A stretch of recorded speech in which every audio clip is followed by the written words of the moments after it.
Thank you for taking the time to join us today. This webinar is being recorded.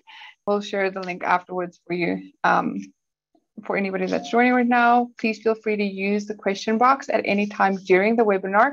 There will be a Q&A session at the end. We will answer any of your questions. If we do not get to your questions, please don't worry. We will make sure that you get an emailed answer. In today's webinar, we're actually going to look at some of the elements of cybersecurity. We're going to look at some of the challenges users face, basics to secure your organization, identifying cybersecurity threats, Proteus MMX security features, and how to use Proteus MMX securely in your organization. I'm very excited to have ExtraHop as a partner with us on this webinar. And we're even more so excited to have Mark Bowling as one of our guest speakers today. Mark is the Vice President of Security Response Services at ExtraHop. He brings a wealth of knowledge, especially after 3 decades of working with the FBI, the Department of Education, as well as in private consulting. And then also we have Jacob. Jacob has been a long-standing employee with Eagle with more than 20 years experience in almost every industry that we currently serve from our point of view. And then he's been part of managing software development in the US and India based on our customer needs. With that, Mark, I am going to share controls over to you, and then thank you for joining us today, Mark. Thank you very much, Barbara. So my name is Mark Bowling. I'm the VP, Vice President of Security Response Services at ExtraHop. And basically my job is to assist any of our customers who use our network detection and response tool. It's a very powerful tool in responding to any incidents or any events that raise concerns in their mind. And we have partners, some of the largest incident response companies. They use our tool. They deploy it in an environment as part of incident response. And then we work very closely with both multiple SIM manufacturers and multiple EDR manufacturers. So SIM is security, incident, and event management, and EDR is endpoint detection and response. So let's go ahead and get started. So we're going to talk about what industrial cybersecurity is, and what we're going to do is talk a little bit about, and Jacob's going to talk a little bit about the computerized maintenance management system, which is Proteus. It's a CMMS. So just quickly, my agenda will be, I'm going to talk about what are the major elements of cybersecurity. This is going to be a very high level view because we only have half hour. We can't drill super deep. We'll discuss what are your top security challenges being in an industrial environment. We'll talk a little bit about how to identify cybersecurity threats, and then we'll briefly hit on the high points of securing your operation.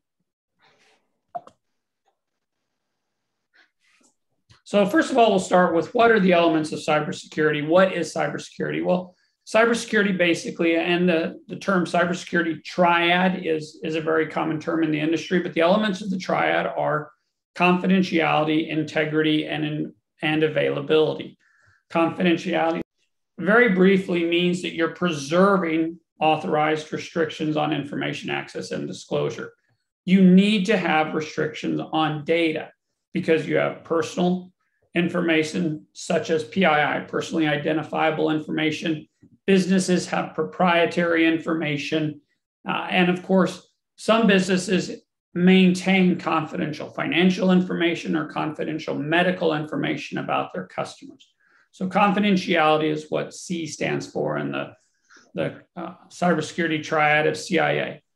I stands for integrity, and that is guarding against improper modification, destruction, or manipulation of the data. And so integrity basically means what you put into your data set or what you put into your program or what you put into your code is what stays in there. It is not changed without appropriate permissions. And finally, availability is ensuring that you have access to the information and the functionality that information provides. And I'll hit on availability a little bit more as we get into the presentation, because that's really where industrial controls operational technology and tools such as Proteus MMX, a CMMS, provides value to the industrial customer or the process-oriented customer. So what are the top cybersecurity challenges to CMMS, or to industrial customers? Well, first of all, you start with confidentiality. We're going to stay with this model for a second, but you have the compromise of data maintained or stored in the CMMS. So let's say you have an emergency diesel generator and you're required to perform maintenance on it based on the number of hours of runtime. Well, if you run it a lot because of power failures, then you need to do your maintenance more often. If you only run it to test it once a month or once every week, then you have fewer runtime hours. Well, if that data gets compromised in the CMMS, guess what? You're not doing the type of predictive or preventive maintenance that you're required to do on the emergency diesel generator. And that is reflected across all types of systems that are managed by programmable logic controllers or industrial controls. But let's just not look at CMMS, because most of Proteus customers are in either manufacturing, or they're some type of distribution, some type of logistics.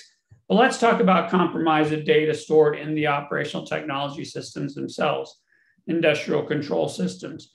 And in that case, what you're talking about is manipulating or changing or destroying data that provides directions to the machinery or the processes that are managed by those ICS systems. That's also bad, particularly if any of what I call the safety interlocks or the safety controls are changed. You don't want to have an industrial system where safety interlocks are disabled. And so that's why you want to make sure that that data is not compromised. So let's go ahead and go to integrity. So what confidentiality does is it prevents access to that data in the CMMS, or prevents access to that data in the ICS system. Integrity means that what was in or put in the system, excuse me, has integrity, means it has not been modified. So there we have the modification of data maintained or stored in the CMMS. What is in there? So confidentiality restricts access. Integrity ensures that that data has not been changed. So let's say that you have an air conditioning system, that it's a type of environmental control that is connected to your CMMS system. You want to ensure that nobody can modify the data coming from the air conditioning system, updating the status in the CMMS. And this would be an example of that would be a Honeywell controller of some type. And finally, you have availability. And let's talk about the two concerns we have. CMMS, the reason you have a CMMS is to ensure that your equipment and that your processes are maintained effectively, so that you don't have break fix, you don't have operational stoppages. I remember 30 years ago, I was working at GM, and if it was at the Cadillac plant in Hamtramck, Michigan. And if we were down for 1 minute on the manufacturing floor, it cost General Motors $60,000 for that minute. And so we had what we called uptime. We had to maintain uptime. We had to maintain availability. So what you're concerned about here is if you lose the availability of the CMMS data, you cannot perform your maintenance functions. If you cannot perform your maintenance functions, it could have a negative damaging impact on operations, either in the plant or in the distribution center or even in a healthcare environment. If you lose functionality of your operation technology or your ICS system, PLCs, guess what? Nothing's operating. You have downtime. So let's talk about how we would prioritize these top cybersecurity challenges to CMMS and to industrial systems. First would be loss of functionality of your operational technology or industrial controls. If that's not happening, you have downtime. It's an immediate financial impact. Second would be loss and modifications of data stored in the OT or ICS systems. Once again, if you have somebody who has modified your programming, your ladder logic, the controls that are either in your digital controls, your industrial controls, then you could have safety incidents. You could have compliance violations because of OSHA or some other type of safety control. Number three is loss of the availability of CMMS data. That could impact operations. And then, we go ahead and keep going down. And the bottom two are the confidentiality requirements. And those confidentiality requirements, while it is important to maintain the confidentiality of your CMMS, you don't want everybody to know where you stand on maintenance and the compromise of data stored in your ICS. It's not like every single day your ICS system contain very critical proprietary data. But I'm going to throw in a caveat here for number 6. If you have a very, very proprietary process control, for instance, you're manufacturing some type of surface adhesive, and that manufacturing process is very proprietary. People may know your chemical makeup, but they don't know how you produce that surface adhesive. Well, if the temperature controls of your industrial systems, your chemical engineering, your chemical processes, and the mix rates, if all of those are very proprietary, that number 6 at the bottom, compromise of data stored in ICS systems, that could move up the stack. So the main point here is that in an industrial environment and a maintenance-oriented environment, you really are you're focused on the availability and the safety aspects of integrity.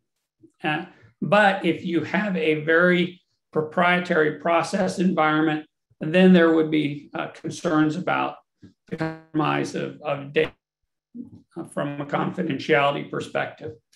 So what can result in a loss of system availability and reliability? Well, first of all, a network intrusion of some kind. Network intrusions can be facilitated in many ways. I don't have time to detail them, but what you're looking at in an industrial environment is preservation of your network or your network segment on which your industrial controls reside. And if those industrial controls, those systems, are updating constantly your CMMS so that the data in your CMMS is as current as possible, that will need to be on the same network. Therefore, the network segment that holds your CMMS data and holds and connects all your industrial controls, those types of, that network needs to be highly secure from a safety perspective. Second, you have endpoint compromise. Now, endpoint is basically your laptop. So if you have a laptop that your technicians use as they update ladder logic or as they review system processes, industrial control processes, those endpoints need to be secure. You need to have some sort of endpoint detection and response agent or application loaded on that. Credential compromise. So what credentials are is basically your password, your user ID, and then if you have some sort of multi-factor or second factor identification, those need to be maintained in a secure way. You don't want to put those on Post-its on your desktop. Unsecured premise networks. And what I mean by unsecured premise networks is they enable the first one. Network intrusion can be enabled by unsecured premise networks. What I'm thinking about here is you walk into an industrial facility, some person with a laptop or actually a Raspberry Pi. It's basically you can put a Linux image on a small thumb drive called a Raspberry Pi.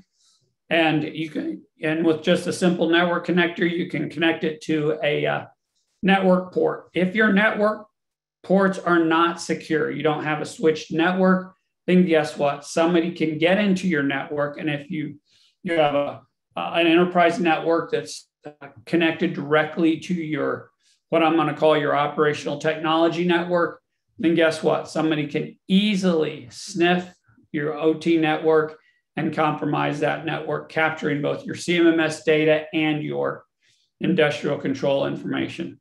Unsecured premise wireless networks. Well, that is ubiquitous. Yeah, you can walk into otherwise highly secure facilities and their networks are secure, and the wired network is completely switched. They have authentication, device authentication enabled in Active Directory. But guess what? You sometimes find that they have a wireless access point completely unsecured, or they have a guest wireless access point that allows transition to the enterprise or corporate wireless network. So in all of these cases, the unsecured premise wireless network can allow the first one, once again, network intrusion. Web application and database compromise, I'm sure Jacob's going to hit on this. But what happens here is you have a publicly facing web application like CMMS, and there may be fields that can be compromised, leading to a compromise of either the business logic in the web application or perhaps even the database itself. There are some things called SQL injections that allow you to inject arbitrary executable commands into a backend database. So all of these things can result in a loss of your system availability and your network confidence. Now, the very last one is internal misconduct, and internal misconduct is very difficult to prevent because that is generally based on somebody who's disgruntled or somebody who's upset and they've been passed over, and because of that, they're very, very disappointed. And rather than growing up, moving on to another company, they engage in some sort of internal misconduct. So that is difficult to prevent because they already have authorized access. So the top 6 of these, the attacker does not have authorized access, but in the very bottom one, because the attacker has credentials, the attacker has authorized access, they can actually sometimes, they can't, sometimes they have access to, if they wish, do damage to the internal network. So how do you identify threats to your CMMS and to your industrial controls and operational technology systems? Well, first of all, you need to know what you need to protect. So if you don't know you have it and you don't know how to protect it, it's obviously an attack surface. We call things that can be attacked surface area or attack surface. So if you don't know that you have programmable logic controllers or digital control systems or industrial control systems or SCADAs or HMIs, human machine interfaces, or a database historian that's part of your industrial control system, then you don't know what you need to protect. You need to identify your assets. And in addition to your assets, don't just think physical assets, think digital assets, such as applications. And include in this software as a service, cloud assets, such as a platform as a service, things like Heroku and AWS, Amazon Web Services, Google Cloud Platform, Azure. Second thing you need to identify is all of your user accounts, particularly your vendor accounts. And so what we've seen as of late is the vendor accounts have been a great way for the bad guys to get into otherwise privileged and secured networks. And finally, identify all your privileged access accounts. So this is called PAM, which is Privileged Access Management. And then identify your data flows so that when you see something in your network detection and response tool, you can see that you have data that's moving, that's out of band. It's something unusual. It's something that you otherwise did not expect to see. Now, once you've identified what your assets are, you need to have visibility over them. So the first thing you need to keep an eye on is your endpoints, where applicable. Now, there's this tool set out there called endpoint detection and response. CrowdStrike is one, Carbon Black is one, there's a few else. Those only work where you can put the agent. So those work on laptops, If you have a mobile device management system, you can put them on iOS devices such as iPhones and iPads. But guess what? They don't work on industrial controls. Most industrial control systems, programmable logic controllers, digital controllers, guess what? They can't put endpoint detection and response agents on them. Printers can't. Most networking devices can't. So you want to use an EDR on the endpoints where it's applicable, but just keep in mind that depending on your environment, it could only be 40 to 80% of your environment. You want to have visibility into all network telemetry. And that's, I'll talk a little bit about NDR. You want to have indicators for multiple systems in a single pane of glass. That is your SIM, and I'll talk about that a little bit more. You really want to have visibility into what vulnerabilities are present in your system. And the reason is because those are the things that are most likely to be exploited. For something like that, you use a vulnerability scanner. I love Qualys myself. Rapid7 has a vulnerability scanner. Tenable has a vulnerability scanner. But you want to be able to see vulnerabilities present in your system. Finally, for visibility, you want to have visibility into your user accounts. And once again, your general user, your service accounts, yes, keep an eye on your service accounts. If I were to hack into an enterprise network, the first thing I would try to compromise is a service account. Vendor accounts, once again, I said it earlier up higher on the slide. Vendor accounts frequently are responsible for compromises into multiple enterprise networks. The big case in point, of course, is Target with an HVAC vendor about 8 years ago. And finally, privileged accounts. If somebody wants to do real damage to an enterprise network and an industrial controlled network, guess what they do? They compromise the privileged accounts. If I wanted to go after Proteus MMX, I would go after Jacob Mix's privileged user account.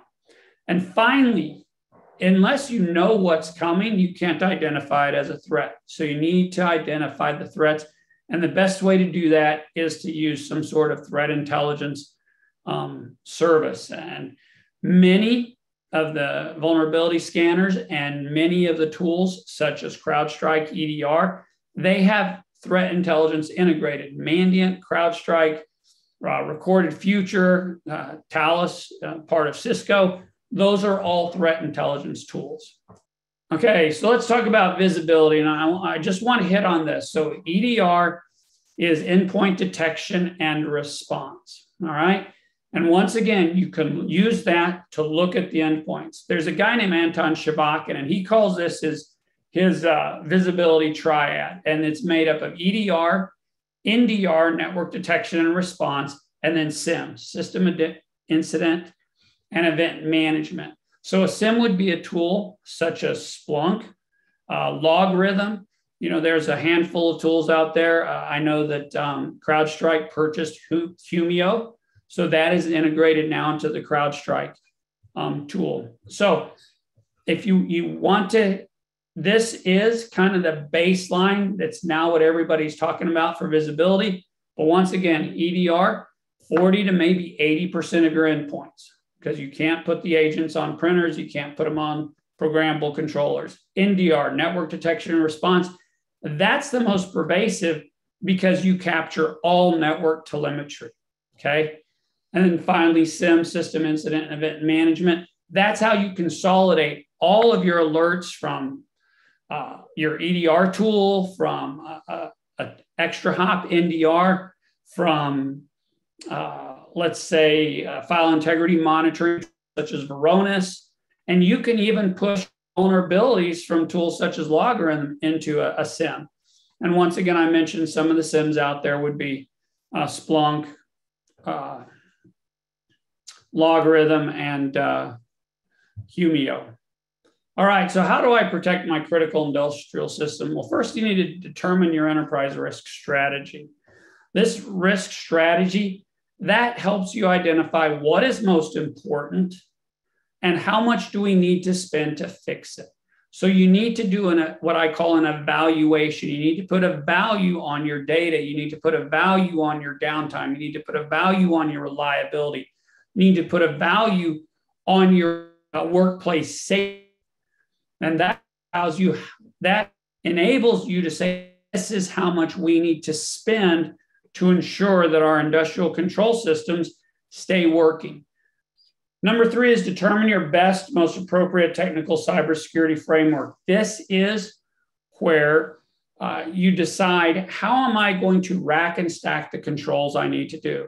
Examples of this are the Center for Internet Security top 20 critical security controls. That's a technical cybersecurity framework. ISO 27001, that's a very appropriate technical cybersecurity framework. NIST has 2 cybersecurity frameworks. One they just call the cybersecurity framework, and then another one that is far more detailed is NIST Special Pub 800 Publication 53. And now it's on revision 5. But NIST SP 853 is basically for the federal government, everything thrown into one bucket. But though you need to figure out, how are you going to categorize and track completion of the controls you need to implement for cybersecurity? Number 4 is identify and maintain an accurate inventory of devices, applications, cloud assets, user accounts, vendors. I already talked a little bit about identification as part of identifying threats. For protection, number 5 is effectively provision and manage your entitlement access. You have to know who has access to your environment. You have to be able to track them, and you have to be able to remove their provisions, their entitlements, their access. This is fundamentally known as access control, although in the banking industry, they call it entitlements. Next, you reduce your attack surface by managing your environment. And I'm going to hit on 3 types of management, which are change management, configuration management, and patch management. Now, there's a 4th one I throw in here called vulnerability management, but you have to know what is being changed in your environment, because that can introduce vulnerabilities. You have to ensure appropriate configuration, because then you don't have misconfiguration errors, which result in vulnerabilities. And then you need effective patch management, because that's what reduces the zero. That's what responds to vulnerabilities that have been recently released. Now, nothing's going to take care of a zero-day exploit, but patch management will take care of about 90% of the rest of the exploits that are released. You need to maximize your organization's visibility. I've already talked about visibility, because visibility is all about detection. You need to have EDR, you need to have NDR, and you need to have a SIEM. And finally, you need to plan for, prepare for, and train for critical incidents. How you train is how you execute. So you need to plan, prepare, and on at least an annual basis, you need to do some sort of incident response training and disaster recovery training. So the key takeaways, first is understand your threats. You need to understand what are the threats to your operating environment so that you can protect your system.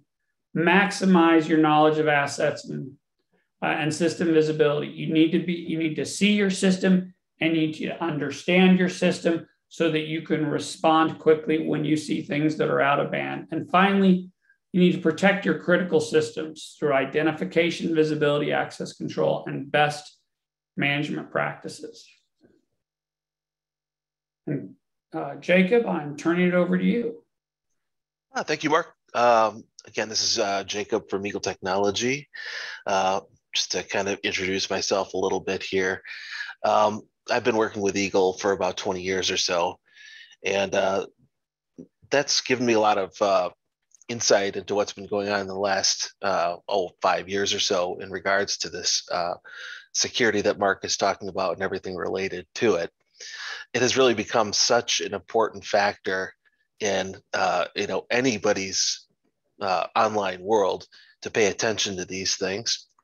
And to that end, we've been working very hard over the past year and a half to really firm up what we do in terms of providing a secure environment for our customers. Starting with the list below here, I'll kind of go through some of these bullet points. Proteus MMX, although we offer on-premise version as well, is primarily a cloud service hosted in Azure.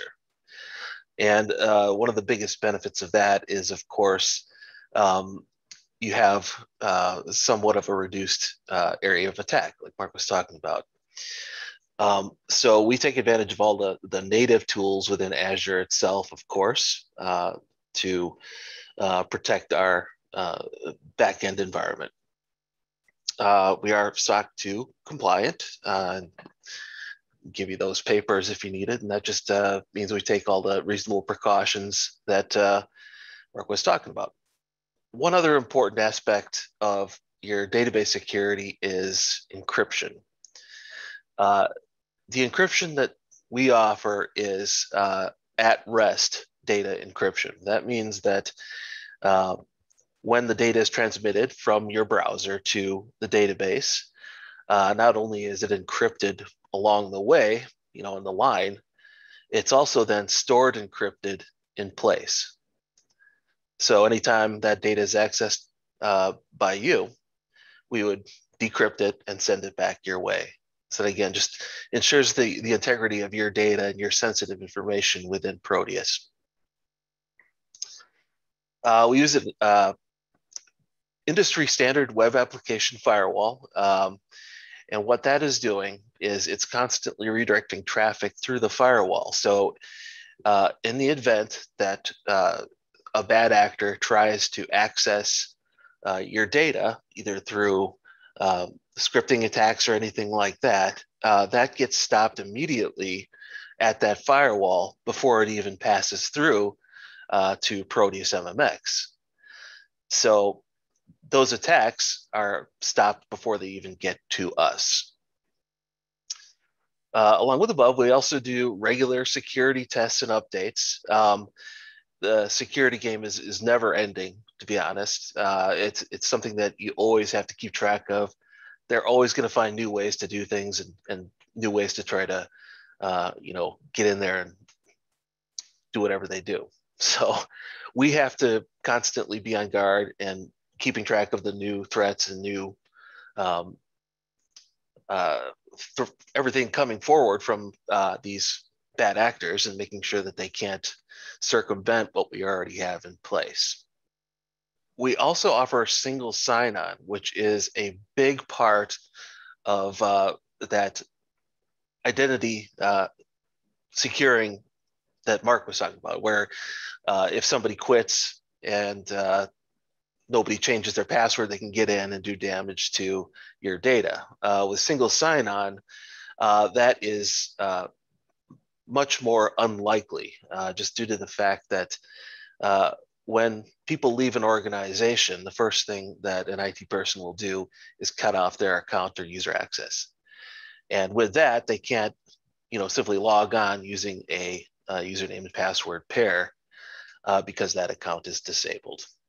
Another aspect that is going for us is physical security. Because we're hosted in the cloud, there is no way to actually physically break in, take a thumb drive and download people's data. In essence, we only have 2 people with direct access to the servers that are running our software. That'd be one myself and one other person in our organization. Otherwise, everything is done through channels that allow for change management and the tracking of anything that's done. So all that's reviewed. For example, if a patch comes through, we would review that, make sure that it doesn't, open up any security holes and things like that. The maintenance procedures we do are basically the most recommended updates. So if a minor update comes through, we will review it. If it's needed, we will put it in place. So that's part of how we manage the change as well, which is the 4th point down there.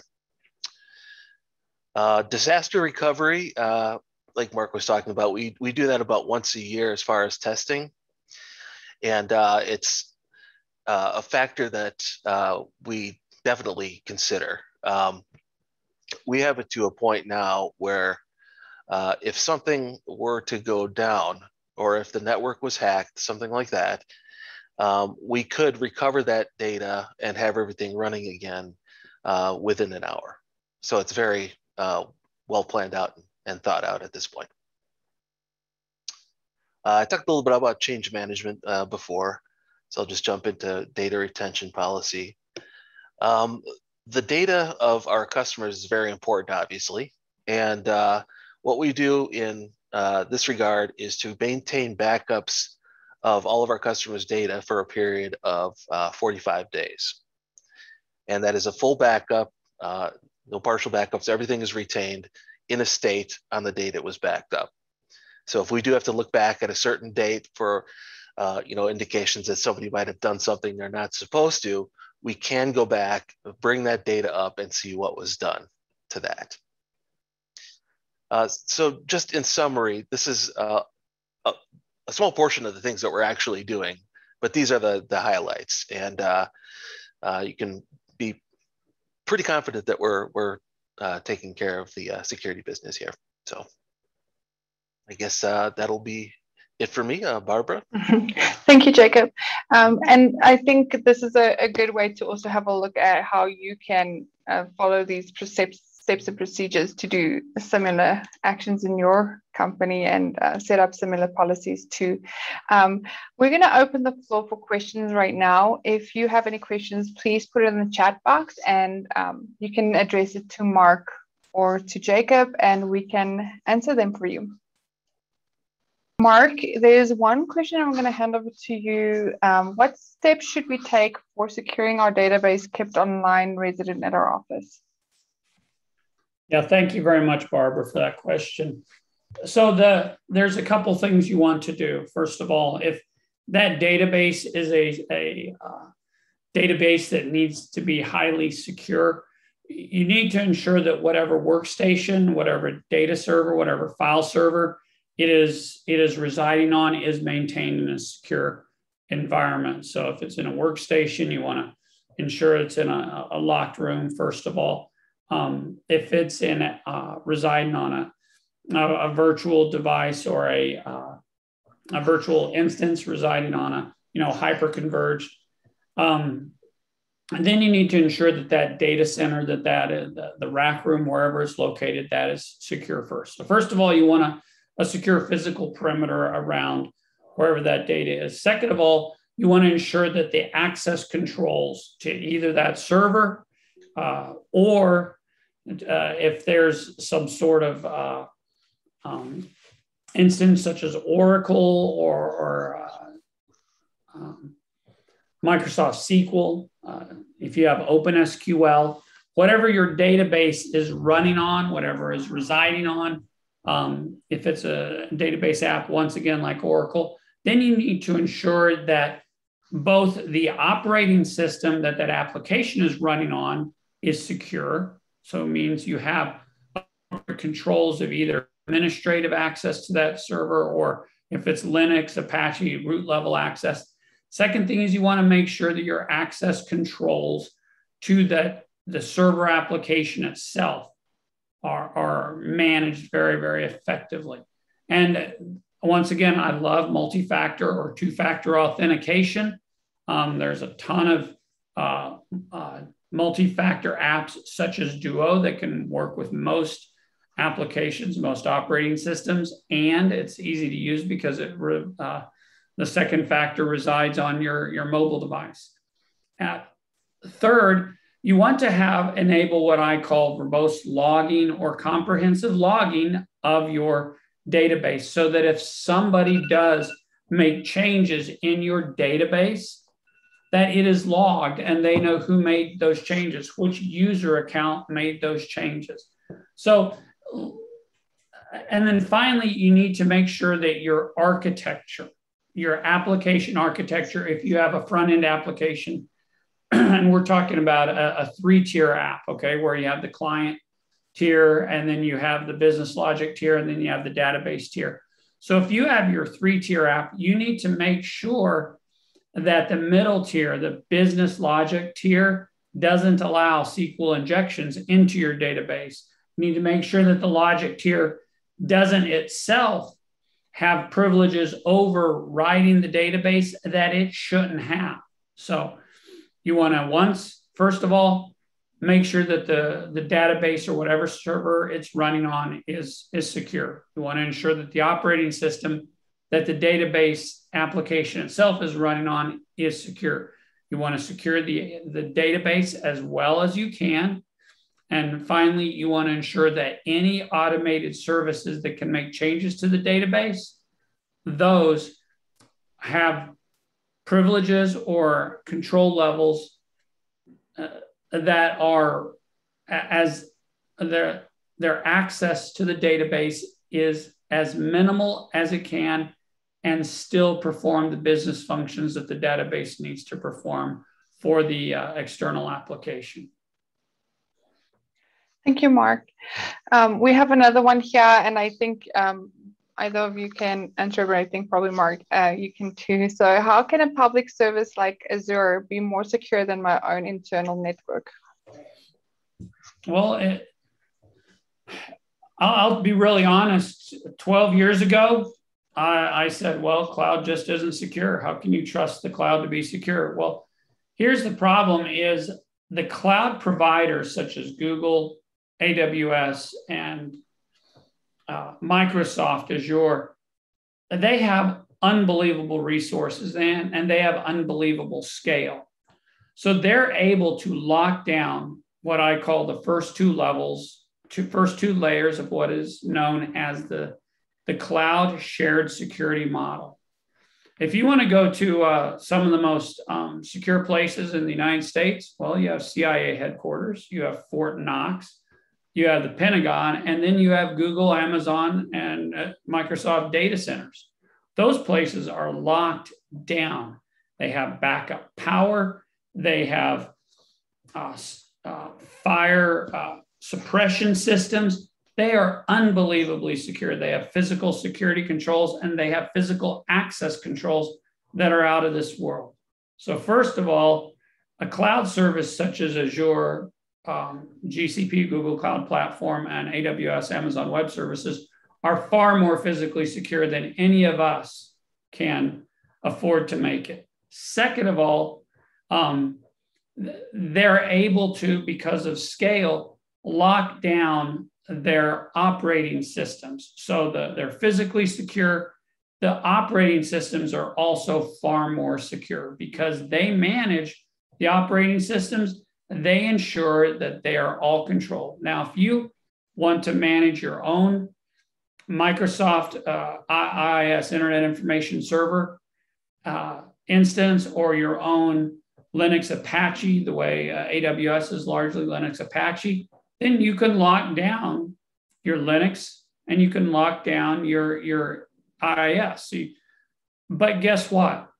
They do this all day, every day. And therefore, the physical security is locked down, the server is locked down, and then the web hosting app, either Apache or IIS, those are all far more secure. Now, the top two layers of the shared security model, guess what? You manage those anyway. So you're going to manage your own application security. You're going to manage your own application access controls. And so the fact is that just because something is in the cloud and we know that the OS is secure and the hosting application is secure and the servers themselves are physically secure and the physical security of the facility is secure, guess what? It doesn't mean that your cloud app is secure. It means that you have to take care of the top two layers of the shared security model. Now, there's a question, isn't having a firewall on my network good enough? No, it isn't, because the fact is most networks, first of all, are highly distributed now. The old idea of the secure perimeter, that is gone. We live in an environment that is called completely deperimeterized. It's deperimeterized because of cloud assets. It's deperimeterized because of mobility. So because everybody is using mobile devices, they take those outside the perimeter. Your data is outside the perimeter. Your data is in the cloud. So guess what? Just because you have a firewall on your network or even Windows Defender firewall on your a Windows Defender firewall on your endpoint doesn't necessarily mean those are secure. It just means those are secure from anybody coming in. But if you're on the inside and you do something stupid, like click on ransomware link in an email, a phishing email, guess what? You have just completely disabled your firewall. So having a firewall on my network isn't good enough because of deperimeterization and because of stupid human tricks. Finally, is Azure vulnerable to a DNS attack? Well, everything's vulnerable to a DNS attack, and that's why you use some sort of edge protection. So edge protection uses load balancers. It's called a CDN, a content delivery network. So what content delivery networks do is they shield your web application from DNS attacks. That's one of the things that tools such as web application firewall service such as Akamai does. Akamai prevents DNS attacks by using a outward-facing content delivery network to protect the applications you're hosting. So I see another question. What is the accrued value of having a VPN? So VPNs, what they do, and you know, we want to have a little bit more definition here. There's layer 3 VPNs, such as IPsec. There's layer 4 VPNs, such as secure shells, all right? So what you're using, you use a VPN to connect securely from one point to another. So you have client level VPNs that allow you to use your desktop computer, and you can then use IPsec and use a Citrix router to create what's called a VDI, virtual desktop interface, where you're using resources inside, you know, some sort of corporate network. So the accrued value of a VPN is that it protects your communication in transit, and inside the instance on your laptop, it can protect that data from anything that may otherwise be compromised on your laptop. Now, it's not that easy, but the value of a VPN is that it protects your data in transit, and it can protect assets that may be available on your laptop. Are there any more questions? No, I think we've covered all of them right now. I think we're also at our time mark. So I wanted to thank you, Mark, for taking the valuable time today to, this is, I think actually, sorry, I was just on the thought that you just said. So it has been very insightful. We are thankful you took some time to do this webinar with us. I think to Mark's contact details is on the screen right now, markb@extrahop.com. And then if there's any questions to Eagle, it's sales@eaglecmms.com. Thank you so much, Mark. And thank you, Jacob, for taking your time today and doing this webinar for us. Thank you very much, Barbara, and thank you very much, Jacob. Thank you. It's great being a partner with Eagle Technology. Thank you.